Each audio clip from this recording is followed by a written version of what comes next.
versi story of Cinta Suci novel, guys. Don't forget to follow and to like and subscribe of Cinta Suci novel, ya guys. Don't forget to watching. Salam from Hong Kong, guys.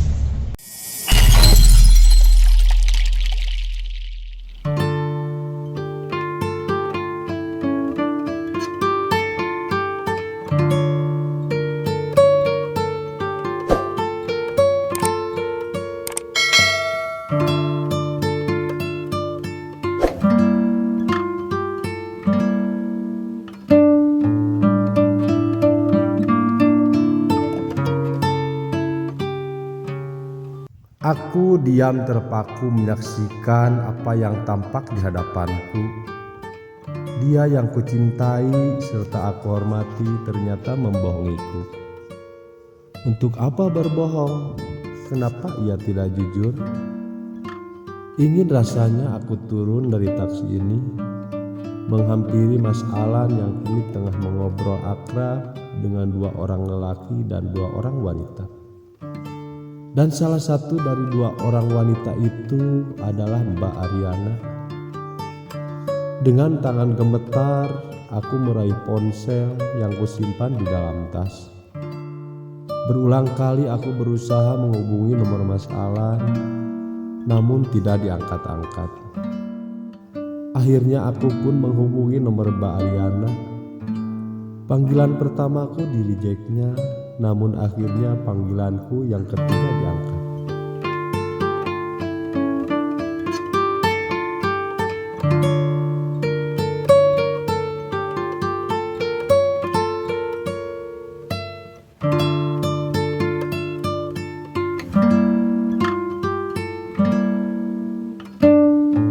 Assalamualaikum, Mbak. Sebisa mungkin aku mengontrol nada suaraku agar tidak terdengar bergetar. Waalaikumsalam, ada apa, Ray? Apa Mbak bersama Mas Alan? Cukup lama jeda yang tercipta hingga akhirnya ia menjawab, "Iya, Mbak lagi sama Dokter Alan, kami sedang membicarakan pekerjaan, Ray." "Bisa aku bicara sama Mas Alan?" Aku menggigit bibir bawahku, menahan isak tangis yang hendak keluar. Tidak lama suara Mas Alan yang berdehemlah yang kudengar. Aku yakin ponsel Mbak Ariana telah berpindah tangan. "Mas, aku mau ke rumah Mama, boleh tidak?" "Boleh." Hanya itu jawaban yang kedapat. Tadi pas aku lewat kafe dekat rumah sakit, aku lihat Mas sama Mbak Ariana. Jadi aku hubungi nomor Mbak Aya. Soalnya nomor Mas tidak bisa dihubungi. Ucapku panjang lebar.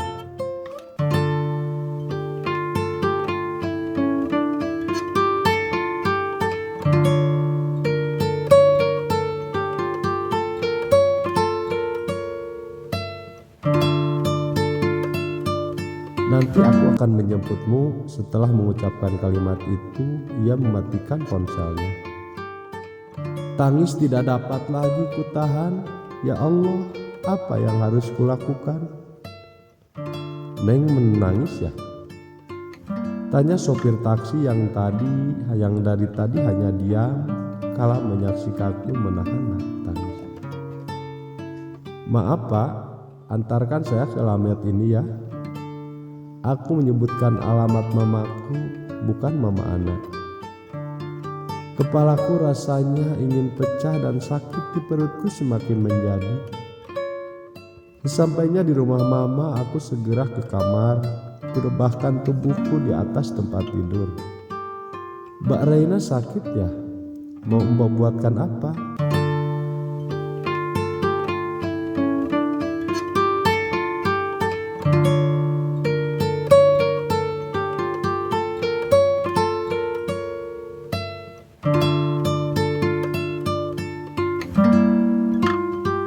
Mbok Ratmi, PRT keluargaku, menghampiriku.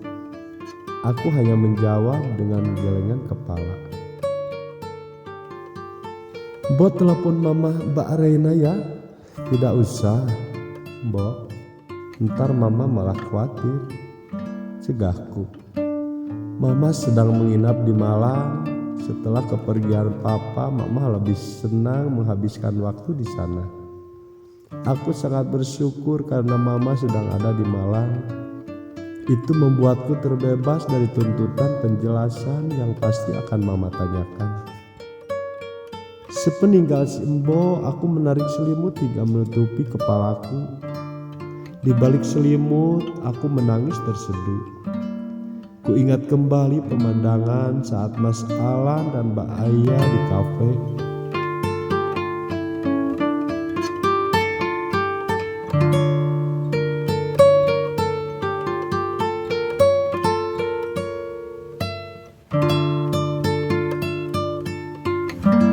Mereka tidak mengobrol hanya berdua, tapi kenapa hatiku merasa sakit saat melihatnya?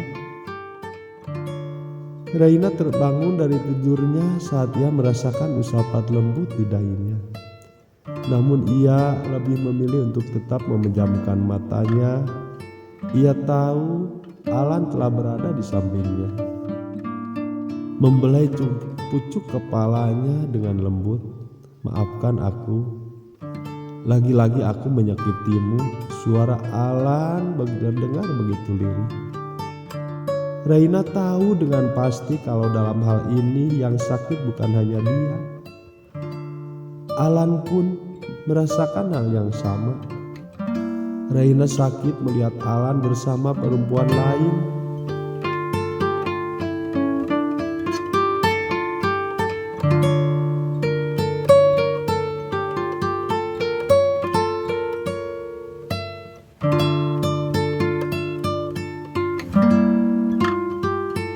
Alan sakit karena tidak bisa bersama dengan perempuan yang ia cintai karena keberadaannya.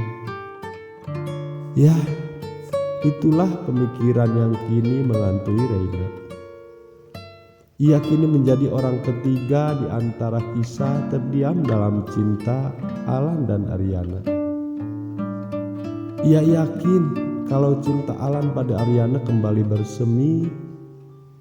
Kedatangan Ariana membuat Alan seakan kembali tidak menganggap keberadaannya.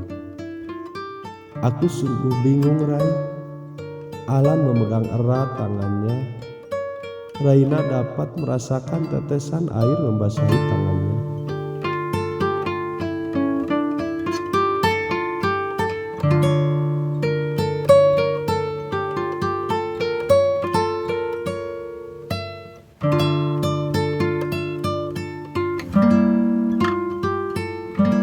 Ia tahu kalau itu air mata Alan. Alan menangisi kesalahannya ataukah menangisi cintanya pada Ariana. Reina masih memilih memejamkan matanya. Ia mendengarkan segala pengakuan Alan dalam diam. Aku mencintainya, Rai. Aku sungguh mencintainya. Setetes air mata membasahi sudut mata Reina.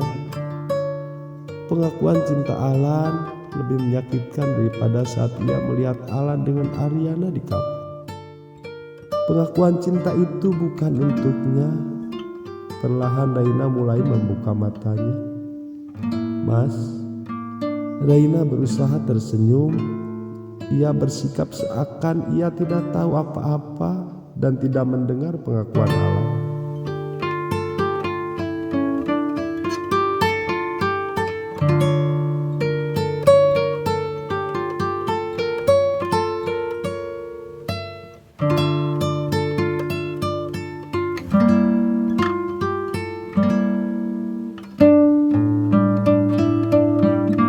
Hatinya terlalu sakit. Ia rasa ia tidak akan sanggup untuk mendengar semua kebenaran yang sepertinya akan Alan ungkapkan sekarang.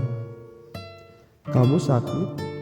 Alan membelai surai rambut Reina yang kini tidak menggunakan kerudung. Reina mengangguk. Mau ke rumah sakit? Tidak usah mas, pusingnya udah mendingan kok, tolak Raina.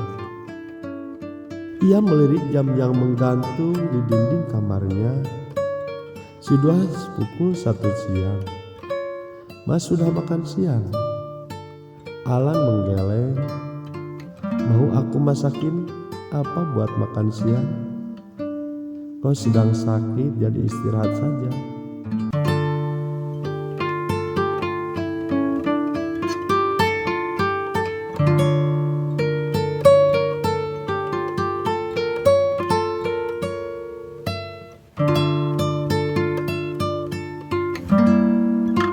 Tidak, aku sudah sehat kok. Mas mau buatkan apa? Terserah kau saja, jawab Alan akhirnya.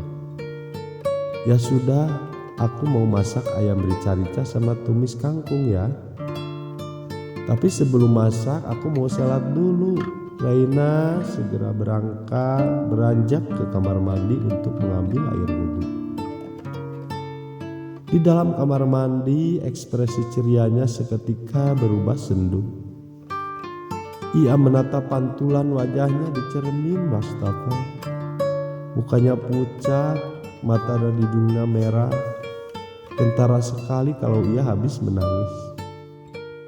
Aku akan berusaha menjadi istri yang baik untukmu, Mas. Sampai Allah tidak menakdirkanku lagi untuk ada di sampingmu.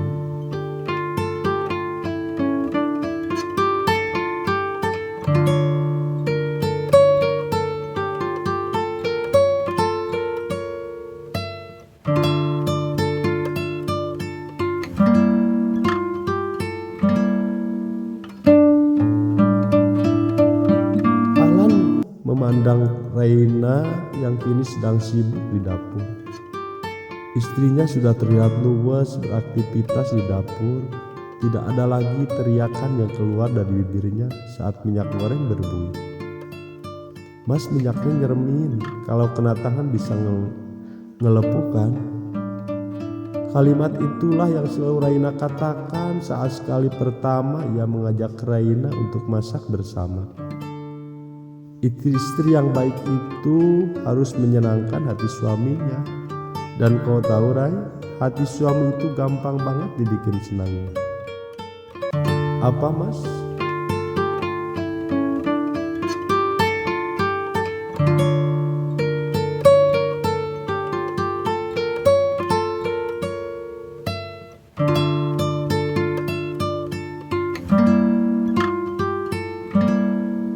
Istri masakin makanan yang enak tiap hari itu sudah cukup bikin suami senang.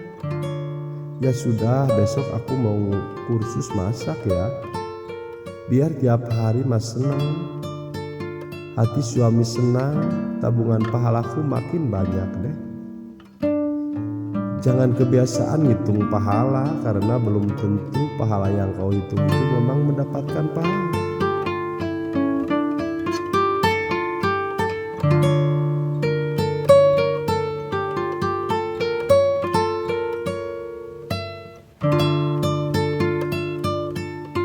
Namun hitunglah dosa yang telah dipupuk yang sudah pasti dicatat oleh malaikat. Pasti dong Mas, soalnya kan niatku ikhlas buat bahagiakan suami. Kadang pahala terbesar perempuan adalah suaminya. Maka jadikanlah istri yang baik untuk suaminya. Wah, istriku sudah kayak ustazah aja sekarang. Alan memeluk erat tubuh Raina dan mengecup ubun-ubunnya.